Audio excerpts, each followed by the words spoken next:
আসসালামু আলাইকুম সবাইকে, ঈদ মোবারক। সবাই কেমন আছেন? আমি আলহামদুলিল্লাহ অনেক ভালো আছি। তো আজকে আমাদের বাসার ভিডিও দেখাচ্ছি।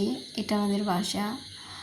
এখানে আমার আম্মা, এটা আমার আম্মার রুম। আমার আম্মা এখানে ঘুমাইতো, এখানে আমার আম্মা শুয়ে থাকতো সব সময়।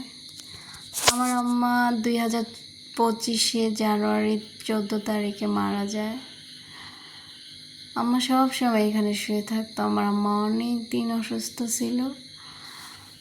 আর এটা হয়েছে আমার আম্মার সাজানো সংসার, সাজানো গোছানো তার বেডরুম।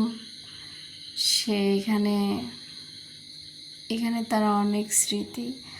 আমি ওই সোফাটায় বসে থাকতাম, বসে বসে আমার আম্মার সাথে কথা বলতাম। এখানে বসে বসে অনেক কথা বলতাম আম্মার সাথে, অনেক সময় এখানে বসে বসে। আম্মা অসুস্থ থাকার কারণে উঠে বেশিক্ষণ থাকতে পারতো না, বসে থাকতে পারতো না।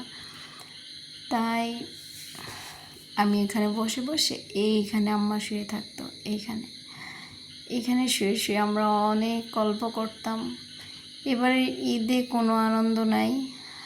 আমরা এর আগে কোরবানির ঈদে আমরা খুব আনন্দ করতাম, কিন্তু এবার ঈদে সবাই বাড়ি চলে গেছে, যার যার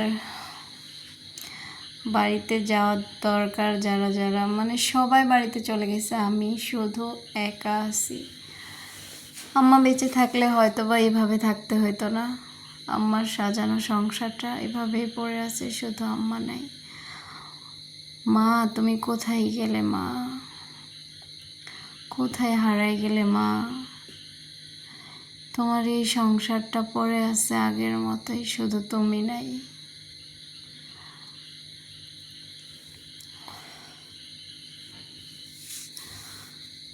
আমার আম্মার কত স্মৃতি, কত স্মৃতি এইসব রুমে। সব কিছু আগের মতো আছে, শুধু তুমি নাই মা, শুধু তুমি নাই। ঘরটা একদম শূন্য। আমি খুব একা হয়ে গেছি মা, খুব একা হয়ে গেছি।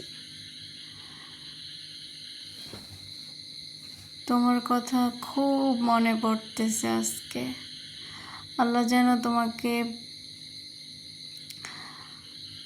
জান্নাতুল ফেরদাউস দান করে। আল্লাহ যেন তোমাকে জান্নাতের সর্বোচ্চ মর্যাদা দান করে। আল্লাহ আমার আম্মাকে আপনি জান্নাতের সর্বোচ্চ মর্যাদা দান করেন। ওকে।